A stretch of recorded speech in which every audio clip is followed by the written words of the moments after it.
sidee ayaa uu Maraykanku ugu jabay oo uu guuldaraystay dagaalkii Vietnam? Dagaalkan ka hor Maraykanku weligiis kuma guuldaraysan dagaal u galay.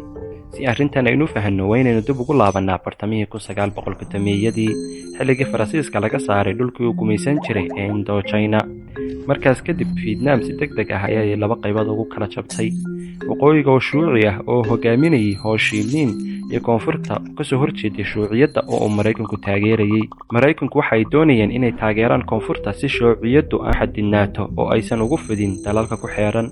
laakiin qolodkoodii ugu weynaa waxa uu ahaa inaysan si dhab ah u garan cidda ay la dagaalamayeen. waxaad aragtaa waqooyiga Vietnam waxay lahaayeen waxyaabo dhowr ah oo ka dhigayay kuwo aad uga adkaanaya Maraykanka. marka koowaad waxa ay haysteen Ho Chi Minh laftiisa oo ahaa hogaamiye ciidan oo karti badan isla markaana taageero weyn ka haystay dadkiisa maadaama uu u ballan qaaday mideynta waddanka.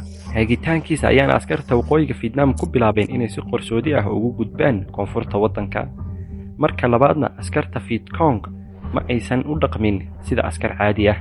waxay isku dhex qarin jireen shacabka rayidka ah. waxay adeegsan jireen xeelado dagaal oo dhuumaaleysi ah.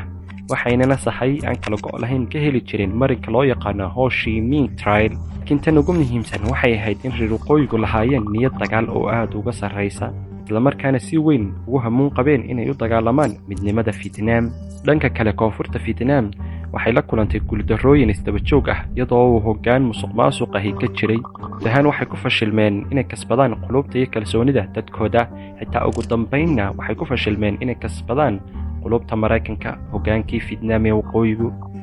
dadka Maraykanka aad bay uga cadhoodeen markii ay maqleen sheekooyinka ku saabsan xasuuq iyo tacadiyada ay ciidamada Maraykanku ka geysteen guud ahaan Vietnam. ugu dambeyntii cadaadis ka dhashay diidmada shacabka awgeed Maraykanka waxaa lagu qasbay inay ka baxaan dagaalka, taasoo calaamad u noqotay guuldarradoodii ugu horreysay ee ciidan ee aan la dafiri karin.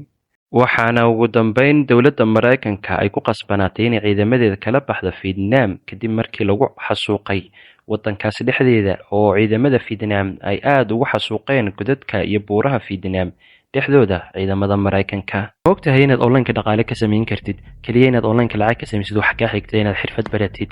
maanta waxaan ku siinayaa 6 book oo ka kooban 6 ugu muhiimsan ama 6 xirfadood ee ugu muhiimsan ee online looga shaqeysto, kuwaasi oo kala ah AI-da, freelancing-ka, affiliate marketing-ka, e-commerce-ga, kiribtada iyo sida loo sameeyo digital products online-kana loogu iibiyo. buugaagtan waxaa ku dhex jira siro aan online-ka si fudud lagugu sheegin. waxaana mid kasta oo buugaagtan ka mid ahi laga soo koobay 5 ilaa 10 book oo ku qoran afka Ingiriisiga. inta ugu muhiimsan ayaana 1 book lagugu soo koobay. waxaadna ku heli karaysaa e-book ahaan ama PDF ahaan. waxaadna ku helaysaa qiimaha ugu jaban. kasoo dalbo nambarka profile-ka bio-ga saaran.